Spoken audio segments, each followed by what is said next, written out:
अस्सलामुअलैकुम। Straight talk में खुश आमदीद। आपके साथ मैं हूँ आयशा बख्श। कहा जाता है कि बड़ा लीडर वही होता है जो नाजुक हालात में मौके को पहचान कर उसे अपने हक में इस्तेमाल कर ले। तारीख में जितने भी कामयाब रहनुमा गुजरे, उन्होंने किसी न किसी बहरान को अपनी सियासी ताकत में बदल दिया। पाकिस्तान भारत हालिया कशीदगी के दौरान इमरान खान के लिए क़यादत दिखाने का एक और नादिर मौका था, मगर अफसोस इस सारे पस मंज़र में इमरान खान की टीम और सोशल मीडिया के हामी अनासिर अपने रवैये से बाज ना आए। बजाय इसके कि वो कौमी यकजहती को फ़रोग़ देते, अपनी और रियासत की पोजीशन को मजबूत करते, उन्होंने इदारों को मुतनाज़ बनाने की कोशिश करना शुरू कर दी।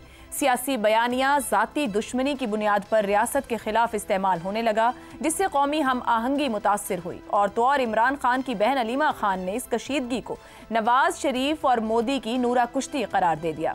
शुरू में यह तासुर फैलाने की कोशिश की गई कि सरहदी कशीदगी महज एक ड्रामा है, भारत दर हकीकत हमला नहीं करेगा। मगर जब जंग के बादल मंडलाने लगे तो वही अफराद कहने लगे, हम फौज के साथ नहीं, खुद जाकर लड़ो। सोशल मीडिया पर दुश्मन के बयानिए की तशहीर की गई। सोशल मीडिया बयानिए का फोकस इस बात पर रहा कि इमरान खान को रिहा करो। एक रफाल तैयारे को पाकिस्तान के पूरे दिफाई बजट के बराबर करार दिया गया। हालांकि ये सवाल मोदी से पूछना चाहिए था कि इतनी बड़ी फौज, जदीद असलहा, महंगे हवाई जहाज और मगरबी टेक्नोलॉजी के बावजूद भारत को शिकस्त क्यों हुई। भारत का दिफाई बजट 77 अरब 40 करोड़ डॉलर है, फिर भी उसे रुसवाई और शर्मिंदगी का सामना क्यों करना पड़ा। ऑपरेशन बुनियानुम मरसूस एक मरबूत और मुश्तरका हिकमत अमली के तहत अमल में लाया गया, जिसमें तीनों अफवाज ने मुकम्मल हम आहंगी से काम किया। इसके बावजूद इंतशार फैलाने वाले अफराद अपनी नफरत अंगेजी से बाज नहीं आए। वो अवाम और फौज के दरमियान खलीज पैदा करने की कोशिश करते रहे, मगर पाकिस्तान को मिलने वाली हालिया फौजी और सिफारती कामयाबी को मुल्की ही नहीं बल्कि आलमी सतह पर भी तस्लीम किया जा रहा है। इस कामयाबी से मौजूदा सियासी और अस्करी क़यादत की मकबूलियत में ज़बरदस्त इजाफा हुआ है, जिसका इतराफ़ दुश्मन मुल्क के सहाफ़ती, सियासी और अस्करी हल्कों में भी किया जा रहा है। एक फातेह जनरल के तौर पर आसिम मुनीर को अब फील्ड मार्शल बनाया जा चुका है। इमरान खान ने अगर हकीकी नहीं तो कम अज़ कम किसी हद तक ही अपनी सियासत को इस सिस्टम के खिलाफ डट जाने से ताबीर किया था, मगर अब इस सिस्टम ने पाकिस्तान को बड़ी फतह दिलवाई है। ऐसे में मुल्क के संजीदा और गैर जानिबदार हल्कों की जानिब से किए जाने वाला ये सवाल कितना वाजिब है कि अब मौजूदा सियासी हालात और मामलात में इमरान खान गैर मुतअल्लिक हो चुके हैं। स्ट्रेट टॉक का पैनल इस पर क्या राय रखता है, इसी पर सवाल रखेंगे। हमारे साथ हैं शहजाद चौधरी, जैगम खान, रजा रूमी और इफ्तिखार अहमद साहब। प्रोग्राम का सवाल आप सभी के लिए। 9 मई 2023 से 10 मई 2025, क्या मौजूदा हालात में बानी पीटीआई की सियासत गैर मुताल्लिक हो चुकी? हालात का जबर या गैर सियासी तर्ज अमल? जैगम साहब, आपके ख्याल में, क्योंकि गुज़िश्ता रोज़ भी एक स्टेटमेंट आया इमरान खान की जानिब से जो कि नज़र आया कि मैं मुज़ाकरात करने को तैयार हूँ अगर इस्टेब्लिशमेंट पाकिस्तान की खातिर बात करना चाहती है मुज़ाकरात। जिस जनरल को आर्मी चीफ से बनने से रोकने की कोशिशें रही, लॉन्ग मार्चेस, साजिशें, बयानिए बड़े बड़े बनाए गए, उन्होंने तो जंग जीत कर दिखा दी कि हमने अपना काम कर दिया। बहुत देर कर दी, रियलाइज़ हो गया है उस फ्रंट पर। मौजूदा हालात में किस जगह पर खड़े हैं? आयशा, एक तो मैं आपको बताऊं, मैं बड़ा परेशान रहा हूं और कई रातें मैं सो नहीं सका। उमर अयूब खान ने कहा कि पाकिस्तान ने $1 बिलियन के गोले भेज दिए, अब लड़ेगा कैसे। तो मैं उससे ज़्यादा एक और बात सोच के परेशान हुआ। मैंने सोचा कि चीन ने तो अपने बेहतरीन लड़ाका जहाज़ पाकिस्तान को भेज दिए, अब चीन पे हमला हो गया तो उसका क्या बनेगा। मतलब हम तो गोले बेचे बैठे हैं, वो जहाज़ बेचे बैठा है। आप तसव्वुर कीजिए, इस सियासी तारीख का एक अनोखा वाक़या है हमारी सियासी तारीख का कि पाकिस्तान की मकबूल तरीन जमात ने किस तरह अपने आप को एक टोकरे में बंद किया। आपने कहा ना कि बहरान को ताकत में बदलना ये एक स्ट्रेटजी होती है, लेकिन पीटीआई का कमाल ये है कि उसने अपनी ताकत को बहरान में बदला है। उसने अपने असेट्स को अपनी लायबिलिटी बना दिया है। देखिए, गैर मुतल्लिक होने का तो सवाल नहीं है। बहरहाल वो एक मकबूल रहनुमा है, मकबूल तरीन रहनुमा है। पीटीआई एक मकबूल तरीन पार्टी है, लोग छोड़ेंगे तो गैर मुतल्लिक होगी। लेकिन यहाँ पे हुआ ये है कि जब लीडर जेल में है तो पार्टी शुत्रे बेमहार हो गई, और जब शुत्रे बेमहार हो गई तो उसका कोई फोकस नहीं है, कोई स्ट्रेटजी नहीं। स्ट्रेटजी इसी तरह की है जैसे मैंने आपको बताया है, और उसकी वजह से उसकी वो रेलिवेंस नहीं रही जो होनी चाहिए थी, इर्रेलेवेंट होती जा रही है। अब उसकी देखिए 2 बड़ी मेन वजूहात हैं। एक तो ये है कि वन मैन पार्टी है, इमरान खान ही पीटीआई है। अब दूसरी जमातों के बारे में भी कह सकते हैं कि जरदारी साहब पीपल्स पार्टी है, नवाज शरीफ मुस्लिम लीग नवाज है, लेकिन जरदारी साहब मुर्शिद नहीं है, नवाज शरीफ मुर्शिद नहीं है, इमरान खान मुर्शिद हैं। और उन्होंने अपनी सियासत को अपने गिर्द, अपने जिसको अपना ब्रांड कहते हैं, लोग इसे मुख्तलिफ नाम भी देते हैं, और अपनी मोबिलाइजेशन के गिर्द चलाया है, रैलीज पर खड़ा किया है और रैलीज पर यह निसार किया है। उन्होंने दूसरी जमातों से कोई इत्तेहाद, कोई इल्हाक नहीं बनाए, पार्टी के जो स्ट्रक्चर होता है उस पर कोई तवज्जो नहीं दी, पार्टी को जमहूरी नहीं बनाया जो उनका वादा था। और जब वो जेल में गए तो फिर जो बाकी पार्टी है ना उसको अपनी सिमत का तयन करने में आसानी पेश आ रही है और ना ही वो प्रेशर बर्दाश्त कर पा रही है। ज़ैगम साहब, कतई कलामी की माजरत, आपने कहा नो फोकस नो स्ट्रेटेजी। फिर हमने इस प्रोग्राम में बार बार इस पैनल के सामने सवाल रखा कि बाहर एक लीडर की जरूरत है और यहाँ सब कहते थे कि इमरान खान ही लीडर है, जो इमरान खान कहेगा वही सब कुछ है। जब वन मैन पार्टी है तो फिर यही पार्टी का विजन है कि no focus no strategy no direction. यही इमरान खान को पता है, यही इमरान खान ने सिखाया। मतलब मैं तो फिर इसी नतीजे पहुंचूं कि लीडर के पास ना फोकस है, ना विजन है, ना स्ट्रेटेजी है, ना डायरेक्शन है। अगर इमरान खान इस party and party Imran Khan है। सियासी जमातें जो होती हैं वो पब्लिक गुड होती हैं, वो उन तमाम वोटरों की मलकियत होती हैं जो उसे वोट देती हैं, वो उस तमाम मेंबर्स की मलकियत होती हैं जो फॉर्म भरते हैं, वो उन तमाम कारकुनों की मलकियत होती हैं जो उसकी खातिर कुर्बानियाँ देते हैं। लेकिन पाकिस्तान में सियासी जमातें एक आदमी एक ख़ानदान की मलकियत होती हैं और पीटीआई एक्सेप्शन नहीं बन सकी। और वो आदमी क्योंकि इतना बड़ा है और इतना बड़ा अपने आप को समझता है, उसकी वजह से इस पार्टी में वो मसला और भी गहरा है। ठीक हो गया। फिर हिकमत अमली का बहरान तो है ही है ना जी, हिकमत अमली के बहरान की तो हम बात कर ही रहे हैं कि मुर्शिद ने कैसे अपने मुर्शिद को नाराज किया और बिला वजह नाराज किया। कुछ सर है, कोई पैर है नाराज करने का? कौन सी पॉलिसी है जिस पर इख्तलाफ है? कुछ भी इख्तलाफ नहीं है। इदारों को किस तरीके से नाराज किया, किस तरीके से बाइकाट और इस्तीफे की जो है वो सियासत की। तो अब मतलब एक बहुत मुश्किल है, लेकिन इस वक्त भी एक मौका है थोड़ा सा वो अपना अंदाज बदलें। वो अब भी सियासी जमातों से बात करने को तैयार नहीं है। अब भी वो कहते हैं कि बात होगी तो बड़े मुर्शिद से होगी। इफ्तिखार साहब, जंग और जंगी हालात में बड़े बड़े सियासतदान, और हमारा माजी भी रहा है 65-71 के बाद, उसके बाद की बात की, सियासतदान इख्तिलाफात पीछे रख देते हैं जब मुल्क की सलामती और वहदत की बात आ जाए। ये जो अभी हुआ, और ख़ुद इमरान खान की बहन की जानिब से भी जैसे बयान दिए गए, फिर सेकेंड ईयर लीडरशिप और सोशल मीडिया तो जो कुछ कर ही रहा था, दुश्मन के बयानियों को फ़रोग़, क्या अभी भी वक्त है जो ज़ैगम साहब ने बात की है, या वो सब सोच के किया जा रहा था, या अब सोच कर कुछ कर लिया जाएगा? नहीं, ज़ैगम साहब ने जो बयान दिया वो हतमी है as far as today is concerned. Tomorrow क्या होता है मुमकिन है, ऑप्शन मौजूद है अभी भी बेहतरी मुमकिन आने वाले दिन में तो कुछ भी नहीं कोई जानता ना कि मुर्शिद क्या फैसला कर दे, मुर्शिद क्या हुक्म दे दे, मुर्शिद क्या सारे लोगों आ जाओ जिस जेल में मैं बैठा हूँ इसके बाहर आके बैठ जाओ और यहीं पर हम इकट्ठे होके पाकिस्तान की आर्म फोर्सेस की मदद करनी शुरू कर दें। मुमकिन है मुर्शिद ये क्या जाए कि भाई बॉर्डरों के करीब रहने वालों जाओ जाके फ़ौजियों की हमायत करो, उनकी मदद करो, उनको रोटी पहुँचाओ, उनके साथ ताउन करो। कोई बात नहीं, मुर्शिद है ना, तो मुर्शिद तो कुछ भी कर सकता है। लेकिन अब तक जो मुर्शिद ने किया उसका तज़िया ज़ैगम ने बहुत अच्छा किया। ज़ैगम साहब ने जो तज़िया कर दिया एक फ़िक्र में कि ताकत को बुरान में बदलने का किरदार, भाई इससे खूबसूरत लफ्ज़ नहीं हो सकता आपके सवाल के जवाब में। यानी इतनी बड़ी पार्टी जो थर्ड पॉलिटिकल फोर्स के तौर पे मर्ज हुई, नौजवानों की पूरी एक नस्ल उसके साथ खड़ी हुई और उन्होंने इंतहाई साइंटिफिक तरीके से उन लोगों को पोलिंग स्टेशन तक पहुंचाने में कामयाबी भी हासिल कर ली।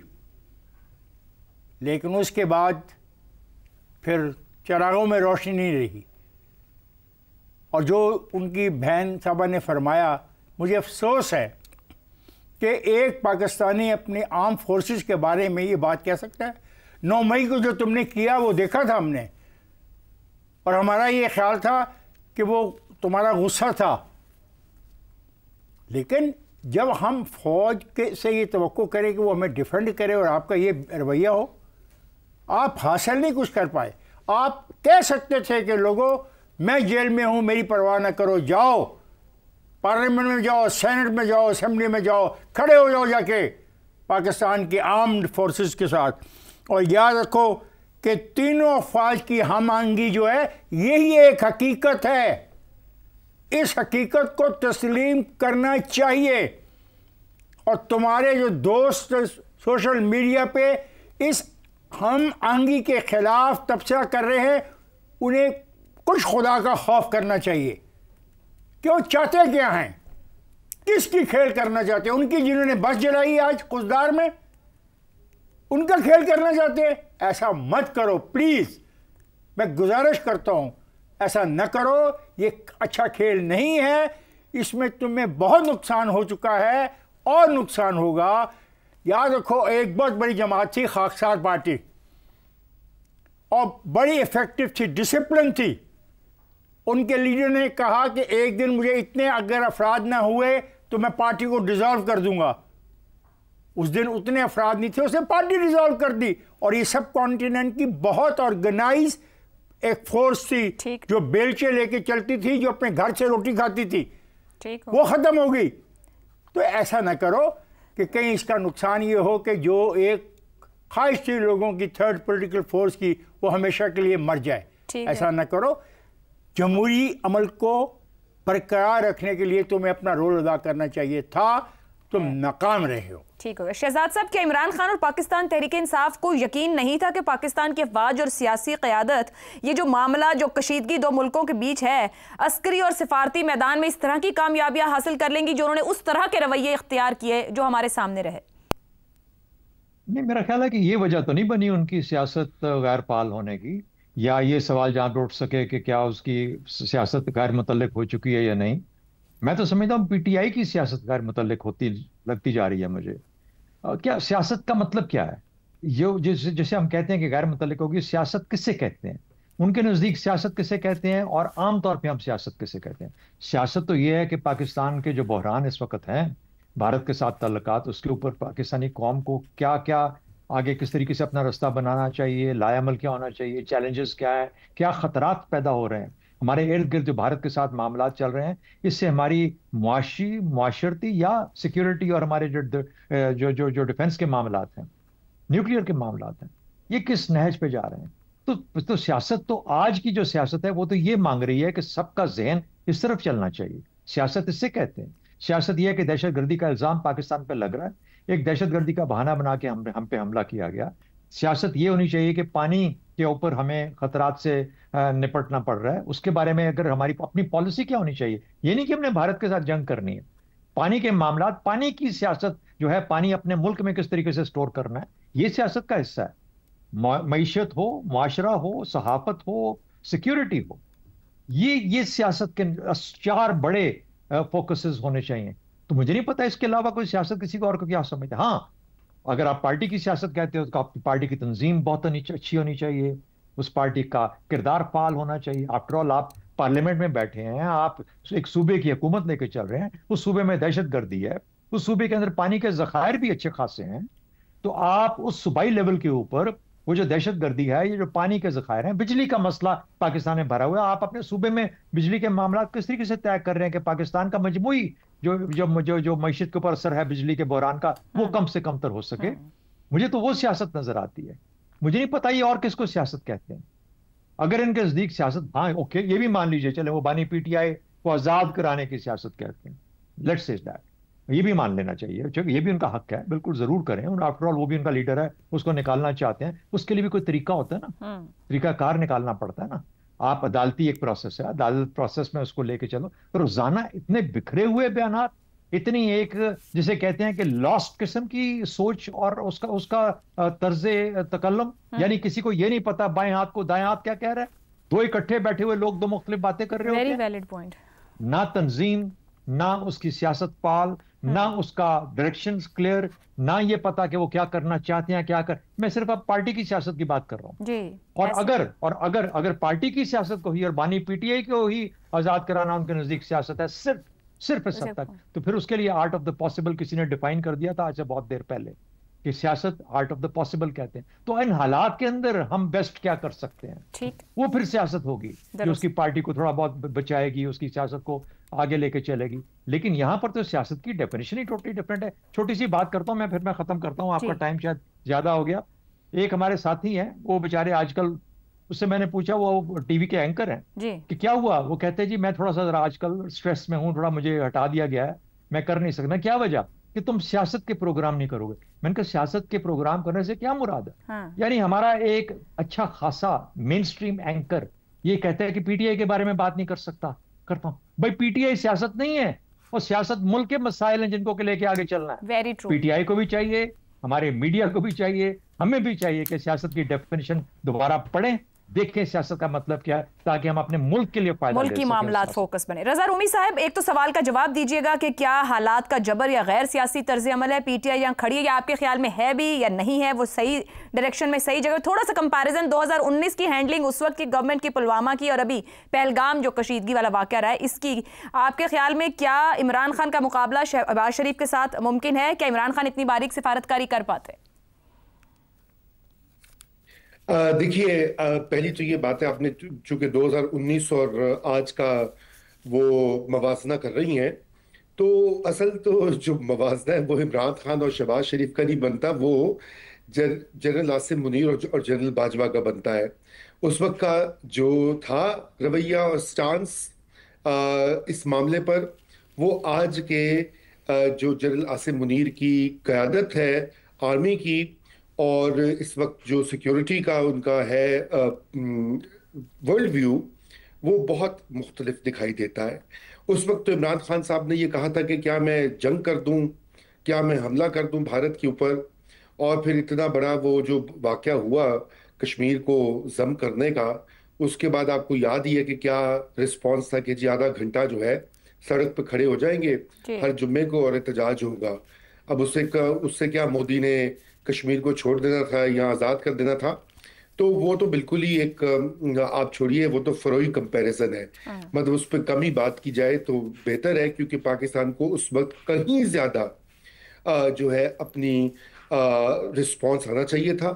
दुनिया भर में जाकर सिफारतकारी का अमल जो है वो शुरू होना चाहिए था। खुद वजीर आजम को इसमें इंटरेस्ट लेना चाहिए था। उस वक्त के वजीर आजम हो, वजीर खारजा हो, काबीना हो, पूरी फौज जफर मौज थी, ये ना भूलिए उस सादगी के दौर में। मगर आज की सिचुएशन में आ जाते हैं, जो भी गुफ्तगू भी हो रही थी, देखिए एक मतवातिर नापुख्तगी का मुजाहिरा जो है वो किया जा रहा है, सियासी नापुख्तगी। और यूं समझिए कि बिल्कुल ही यूं लगता है कि अच्छे खासे लोग नाबलद हैं सियासत से और पाकिस्तान की तारीख से, और मुल्कों में जब ममालिक जो हैं उनकी रियासतें हमले के जद में आती हैं, भारत आपके मुल्क के अंदर आकर आपकी एयर स्पेस, आपकी सालमियत जो है उसको चैलेंज कर रहा है, मिसाइल फेंक रहा है, गोले बारूद फेंक रहा है, ड्रोन फेंक रहा है, और आप ताने दे रहे हैं अपनी ही फौज को। आप कह रहे हैं कि जी आपसे तो कुछ होगा नहीं, आपने तो जवाब देना नहीं है, नूरा कुश्ती है, आप तो मिले हुए हैं, आप तो फलां हैं। और फिर उसके बाद कुछ टोन में तब्दीली आई, जो क़यादत यहाँ पे है बाहर जेल से, उन्होंने कुछ अपना बदला। लेकिन सोशल मीडिया के ऊपर हमने देखा कि जो उनके बहुत ही, जिसे कहना चाहिए, खास किस्म के आइडियोलॉग्स हैं, वो मतवातिर उन्होंने वो जारी रखा, और आज भी वो जारी है। मसलन एक साहब है, उन्होंने कोई कहा कि जी उन्होंने तो 2 पहलगाम के दहशतगर्दों को आइडेंटिफाई भी कर दिया अपनी तरफ से, और वो भारतीय मीडिया वो क्लिप निकाल के चला रहा है। बदकिस्मती ये हुई कि भारत को भी इस चीज का अंदाजा नहीं था कि पाकिस्तानी कौम मुत्तहिद हो चुकी है, और उनका ये ख्याल था कि जी बड़ी तकसीम है पीटीआई के। ये बयानात साथ देखकर, उन्हीं की सोशल मीडिया की लाइन देख के उन्होंने ये अंदाजा लगाया कि ये तो बड़ी तकसीम शुदा कौम है, हमला कर दो, चढ़ाई कर दो इसके ऊपर, और बड़ा अच्छा मौका है पाकिस्तान को सबक सिखाने का। ये किसने उनको आइडिया दिया? ये जरा गौर फरमाइए ना। ये काश के उसके ऊपर दो लम्हों के लिए खुद खान साहब इसके ऊपर सोचें कि कितनी बड़ी ये अफसोसनाक सियासत है। ये सियासत भी नहीं है, ये बचकाना तर्ज अमल है। मगर अब आ जाते हैं इस नुक्ते के ऊपर आयशा, कि अब आगे क्या होना चाहिए और क्या। देखिए, अभी भी खान साहब के पास एक नादिर मौका ये था कि जब भारत ने पहली बार पाकिस्तान की जी मैं कह रहा हूँ कि पाकिस्तान की जब फजाई हदूद में दरअंदाजी की, वो एक वक्त था कि खान साहब खड़े होकर कहते कि मैं अपने तमाम तर इख्तलाफात के बावजूद अपनी मुल्क, अपनी रियासत, अपनी अफवाज पाकिस्तान के साथ हुई, नहीं हुआ। उसके बाद फिर आपको पता है कि जो हालात हुए, आज भी वो ये कह दें तो उनके लिए खुद एक सियासी मौका बच गया। देखिए अभी बात होती है कि सियासत क्या होती है, सियासत होती है अपनी। ठीक हो गया जी, एक ब्रेक लेते हैं, ब्रेक से वापस आएंगे तो बात करेंगे आज खुजदार में स्कूल बस पर हमला किया गया है। आज बलूचिस्तान के जिला खुजदार में स्कूल के बच्चों को ले जाने वाली बस पर खुदकुश हमले के नतीजे में 3 बच्चों समेत 5 अफराद शहीद जबकि 38 जख्मी हो गए। बस पर खुदकुश हमला किया गया है। धमाके से बस को शदीद नुकसान हुआ। इलाके में सर्च ऑपरेशन जारी है। ISPR के मुताबिक ये बुज़दिलाना हमला भारत के दहशतगर्द नेटवर्क ने अपनी प्रॉक्सी तंजीमों से करवाया है। इस बुज़दिलाना हमले के मंसूबा साज, सहूलतकार और हमलावरों को जल्द इंसाफ के कटहरे में लाया जाएगा। मासूम बच्चों और शहरियों को निशाना बनाना भारतीय हुकूमत की अखलाकी पस्ती और इंसानियत दुश्मन पॉलिसीज का वाज़ेह सबूत है। 2014 में भारतीय NSA की जानिब से कहा गया कि आइंदा कोई मुंबई हुआ तो पाकिस्तान बलूचिस्तान को खो देगा, मगर जो इस वक्त कशीदगी रही है पाकिस्तान और भारत के दरमियान, जिसके बाद वहां पर भारतीय सरकार से इस्तीफे और तनकीद का सिलसिला जारी है और भारत की जानिब से अफगानी नायब वजीर दाखिला को बुलाया गया। वो अफगानिस्तान जिसको अभी बाज़ाब्ता तस्लीम नहीं किया गया, वहां उसकी अजित दोवल से मुलाकातें रहती हैं। तो अगर तमाम कड़ियों को मिलाया जाए तो साफ नजर आ रहा है कि अफगानिस्तान में जो खारिज बज़ाहिर वहां पर मौजूद है, भारत माली मुआवनत देकर पाकिस्तान में प्रॉक्सीज को इस्तेमाल करके दहशतगर्दी के वाक़यात करवा रहा है। यानी दूसरे अल्फाज में मोदी हुकूमत को जो अभी हालिया जंग में शिकस्त का सामना करना पड़ा, इससे कोई सबक सीखा नहीं है। खित्ते में कशीदगी को भारत हवा दे रहा है। कहां मामला जाएंगे, इसी पर गुफ्तगू रहेगी। सवाल इस तरह से, खुजदार स्कूल बस पर हमला, भारतीय प्रॉक्सीज, भारत बाज ना आया, मार्का हक में शिकस्त का बदला मासूम बच्चों से। बलूचिस्तान और खैबर पख्तूनख्वा में भारतीय प्रॉक्सीज के खिलाफ मार्का हक कब कामयाब होगा? शहजाद साहब, अपने मुल्क में प्रॉक्सीज को शिकस्त देना कितना मुश्किल और पेचीदा है? बिल्कुल मुश्किल और बिल्कुल पेचीदा नहीं है। समझना ही पड़ेगा कि किस तरीके से इसको करना है। देखिए, भारत का मसला यह है कि वो 2 फ्रंट्स के ऊपर बीच में बिल्कुल कुचला जा रहा है। एक तरफ चीन का फ्रंट है और एक तरफ पाकिस्तान का है, और दोनों उसने बेवकूफ़ी के अंदर एक्टिव कर रखे हैं। चीन तो उसकी जब चाहे जब मर्जी है और उनके आपस में बीच में टकराव होता रहता है। उसने पाकिस्तान के ऊपर हमला करके पाकिस्तान को भी उसमें एक्टिव कर दिया। वो एक ऐसा बॉर्डर जो कि उसका रिलेटिवली क्वाइट था, पाकिस्तान का मुकम्मल ध्यान मगरबी सरहदों पे था, उसने वहां से उठा के पाकिस्तान का फोकस वापस अपनी सरहद पे ले आया और अब दोनों तरफ से, जिसे कहते हैं कि एक नट क्रैकर सिचुएशन के अंदर है, स्क्वीज हो रहा है। जैसा अखरोट को दबाया जाता है, इस तरीके से वो दबा हुआ है वहां पे। वो पाकिस्तान के ऊपर सेकंड फ्रंट क्रिएट कर रहा है, क्योंकि एक तो हमें यानी भारत कर रहा है एक फ्रंट पे, उसने कहा मैं दूसरा BLA और KP की शक्ल में, ये जो TTP की शक्ल में KP के अंदर मैं तुम पे करूंगा। और उसने वो कोशिश बड़ी देर से जारी कर रखी थी। वो एक फ्रंट था जिसपे पाकिस्तान लड़ रहा था, उसने भारत ने अपना दूसरा मशरकी सरहद को एक्टिवेट करके हमें भी स्क्वीज करने की कोशिश की। पाकिस्तान को क्या करना है? पाकिस्तान को अपने आप को इस जो 2 फ्रंट बन रहे हैं उससे बड़ी प्रायोरिटी होनी चाहिए कि हमारा मकसद क्या है। हमारा मकसद भारत के साथ इस वक्त टकराव नहीं है। अटैक करे, जवाब दो उसको, लेकिन अगर रिलेटिवली क्वाइट रह के हम अपना पूरा फोकस मगरबी सरहद पे रख सकते हैं, BLA के खिलाफ, TTP के खिलाफ, मेरा ख्याल है कोई इतना मुश्किल काम नहीं है। क्योंकि हम अभी तक, मेरा अपना ख्याल ये कि अभी तक हम एक उसको आहिस्ता आहिस्ता अफगानिस्तान के साथ तल्लुकात, ईरान के साथ तल्लुकात खराब ना हो जाएं, अफगान भाइयों को साथ लेके चलें, इन चक्करों में फंसे हुए रहे हैं अब तक। अब जब हमें पता है कि एक दुश्मन उसको इस्तेमाल कर रहा है, तो उसको अकला कमा करना, उसको मुकम्मल तौर पे, चाहे महीना 2-3 लग जाए, जितना लगे, we need to finish that off, ताकि हम अपना ध्यान इस तरफ, हाँ, अफगानिस्तान के साथ मामलात और ईरान के साथ उस हद तक रखें कि वो कभी भी इस बॉर्डर को एक्टिव ना करें, और फिर जब जरूरत पड़े तो हम अपना मुकम्मल फोकस, लेकिन इन एलिमेंट से सख्त हाथ से निपटने की जरूरत। रजा साहब, प्रॉक्सी से जंग ईरान अफगान सरहद की बात की जाए या दाखिली अवामिल की या आलमी गेम्स और वसाइल यहाँ पर हैं, किस तरह से सिफारती तौर पर इक़दामात की जरूरत है?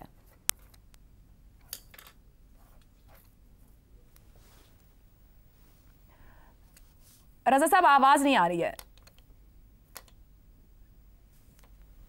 जी सॉरी आयशा, पाकिस्तान के अभी एक डेलीगेशन जो है उसको नामजद किया गया है, जो कि दुनिया भर में जाकर पाकिस्तान के मौक़िफ़ की और पाकिस्तान का जो इस्तदलाल है वो पेश करेगा। ये बहुत अच्छा मौका है कि वही जो लोग यहाँ से जा रहे हैं बिलावल भुट्टो की सरबराही में, वो दुनिया को इसके बारे में आगाह करें। एक जो सबूत हमारे पास हैं, जो शवाहिद जमा किए गए हैं हमारे सिक्योरिटी इदारों ने, इंटेलिजेंस एजेंसीज ने, उनको उनको भी वहां पर जाके प्रेजेंट करने की जरूरत है और दुनिया को ये बताने की जरूरत है कि भारत पाकिस्तान के अंदर बलूचिस्तान में मदाखलत भी कर रहा है और वहां पर जिस तरह का ये अंदोनाक वाकया, बच्चों की बस को कौन टारगेट करता है, ये भी कमाल की सफाक और बर्बरियत है और इसका जिक्र हमें बिल्कुल ये करना चाहिए। लेकिन अंदरूनी तौर के ऊपर भी बहुत से इकदाम उठाने की जरूरत है। जाहिर बात है, एक तो ह्यूमन इंटेलिजेंस का जो जिक्र होता है बारहा, वो तो सरे फहरिस्त है इसमें कि इस तरह के वाकयात जो हैं वो आए ना पेश। मगर दूसरी जो अहम बात ये है कि जो हम बार बार ये कहते रहे हैं कि एक सिलसिला जो है डायलॉग का, वो उसका आगाज होना चाहिए। मुख्तलिफ जो बलूचिस्तान में जो जमातें हैं, वो मुख्तलिफ धारे हैं सियासी सोच के, उनको एक मेज पर लाने का अब वक्त फिर से आ चुका है, ताकि ये जो दहशतगर्द और इत्तेहाद पसंद है इनको आइसोलेट किया जाए और इनके बयानिए को रद्द किया जाए सियासी लेवल के ऊपर। स्टेट तो कर ही रही है जो कर रही है, सियासी लेवल पर जब तक ये आइसोलेट नहीं होंगे उस वक्त तक ये मामला आगे आगे नहीं बढ़ेगा। और आपको ये मैं याद करवा दूं कि जब हिंदुस्तान की अभी ये हालिया जो जंग हो रही थी उसके दौरान ही BLA का बाकायदा एक जिसे करना चाहिए एक दस्तावेज जो है वो सोशल मीडिया पर थी, जहां पर वो भारत से मदद मांग रहे थे और कहते कि हम आपकी मदद को तैयार हैं और आप हमारी मदद करें।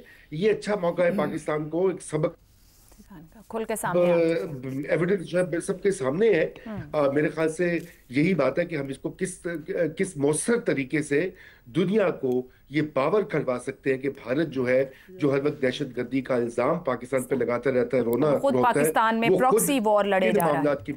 ठीक हो गया जी, एक ब्रेक लेते हैं, ब्रेक से वापस आएंगे तो ज़ैगम साहब और इफ्तिखार साहब की राय आपके सामने रखेंगे।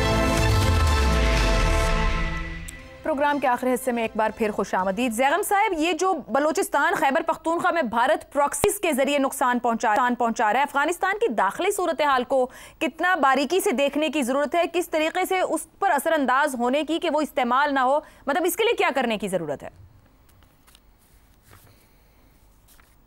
पाकिस्तान इस टू फ्रंट सिचुएशन में 1948 से फंसा हुआ है, आज से नहीं।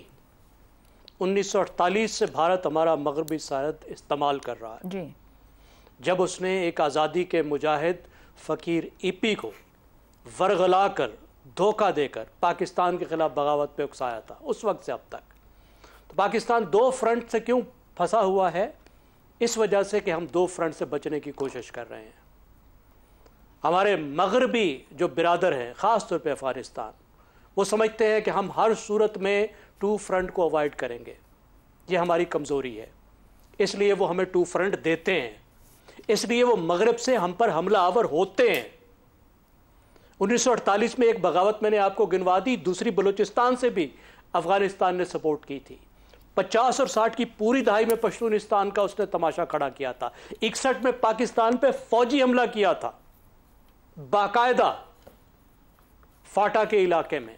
73 में बदतरीन बगावत बलूचिस्तान में उसने स्पॉन्सर की थी जी। फिर आप देखिए 20 साल में जो उसके जमहूरी दौर कहलाते हैं, NDS को उसने लाकर बिठा दिया था। तो हमें इससे इफेक्टिव निपटना होगा, हमें घबराना नहीं होगा। टू फ्रंट से बचने का मतलब यह है कि एक फ्रंट का टंटा मुकाएं। They should pay the price. Rents क्यों लें? फिर हम उनको क्यों बिलियंस ऑफ डॉलर की स्मगलिंग करने दें? क्यों उनकी 10% पॉपुलेशन को यहां रखें? क्यों उनको ट्रेड में मराहत दें? अगर ये सब कुछ लेना है जो उनको लेना चाहिए, इनमें से गलत चीजें तो नहीं लेनी चाहिए, लेकिन जो अच्छी मराहत अच्छे हम नेबर्स की है वो उनको मिलनी चाहिए, बट एट द कंडीशन कि वो आला कार ना बने, अपने खेल भी ना खेलें और हमारी कमजोरियों को इस्तेमाल इस तरीके से ना करें। आप देखिए, उन्होंने बलूचिस्तान के दहशत गर्दों को और TTP को आपस में मिला दिया है। आज जो वाकया हुआ है, किया किसने है? बलूचिस्तान वालों ने किया है, BLA BLF ने किया है, जो इंसर्जेंट्स हैं, और उनका तरीका वारदात क्या है?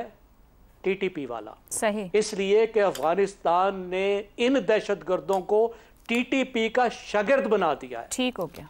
उसी तरीके से ट्रेनों पर हमले, बसों पर हमले, दहशतगर्दी, दुरुस्त। तो इनसे हमें निपटना होगा और मौसर तौर निपटना होगा। इफ्तिखार साहब, अभी पाकिस्तान पूरी सिचुएशन से स्टैंड आउट करके बाहर आया, चाहे सफारती हो या हमारे दिफाई मामलात रहे हैं। क्या ये जो प्रॉक्सीज भारत की यहाँ काम कर रही हैं अफगानिस्तान को इस्तेमाल करते हुए, ये हमें दुनिया को किस तरह दिखाना, समझाना, बताना है? बात यह है कि आप शुमाली वज़ीरिस्तान और जनूबी वज़ीरिस्तान के लोगों से जो आपने असला वापस लिया था आप उनको दे दें और फिर उनको छोड़ दें कि वो टीटीपी का क्या असर करते हैं। टीटीपी के पास तो असला है और जब कोई मुखबरी करता है उनकी तो वो आके उनको मार देते हैं। ये तो गलत तरीका है ना। तो किसने कौन बेहिसी का सबूत दिया है? तो मैं तो ये रिक्वेस्ट करता हूँ कि शुमाली वज़ीरिस्तान के तमाम रिहायशों से जो असला आपने लिया वो दें ताकि वो टीटीपी का तो कमा करें ना वहीं पे अपने बॉर्डर पे और फिर आ जाएं हिंदुस्तान की तरफ से। एक बुज़दिल हिंदू से आप ये तवक्को करते हैं कि वो सामने से आके लड़ेगा? उसकी तारीख उठा के देख लें, वो कभी भी सामने से आके नहीं लड़ता। वो यही घटिया हरकत कर सकता है जो उसने आज खुशदार में की है। मासूम बच्चों की बस को उड़ा दिया। हम तो ऐसा नहीं करेंगे, हमने तो कभी भी ऐसा नहीं किया। आज तक इतने साल से ये जंग जारी है और हमारे पे ये इल्ज़ाम लगाया जाता है। मुझे बताएं कहाँ पे बच्चों की बस को जलाया गया? इन्होंने समझौता एक्सप्रेस को हमला किया, इन्होंने समझौता एक्सप्रेस में लोगों को मारा और अब ये बलूचिस्तान पे हमलावर है। तो मैं तो साफ कहता हूँ जी, प्रॉक्सी जंग का डट के वैसे मुकाबला करो जैसा मुकाबला ये पिछले दिनों किया, अगरचे वो हतमी जंग नहीं है। मैं हमेशा ये इस बुज़दिल दुश्मन से तवक्को करता हूँ ये फिर हमला करेगा। प्रॉक्सी वार का मुकाबला करने के लिए हम सबको हिंदुस्तान के एजेंटों के खिलाफ लड़ना होगा, खा वो पाकिस्तान के अंदर हैं, खा वो पाकिस्तान के बाहर हैं। और मैं ये कहता हूँ कि शुमाली वज़ीरिस्तान और जनूबी वज़ीरिस्तान को ताकतवर बनाओ, उन लोगों को उनके हथियार वापस करो, वो टीटीपी को निकाल देंगे, खत्म कर देंगे, एलिमिनेट कर देंगे and that can be one way to do it. ठीक हो गया जी, आज के प्रोग्राम से इजाज़त दीजिए। अल्लाह हाफ़िज़।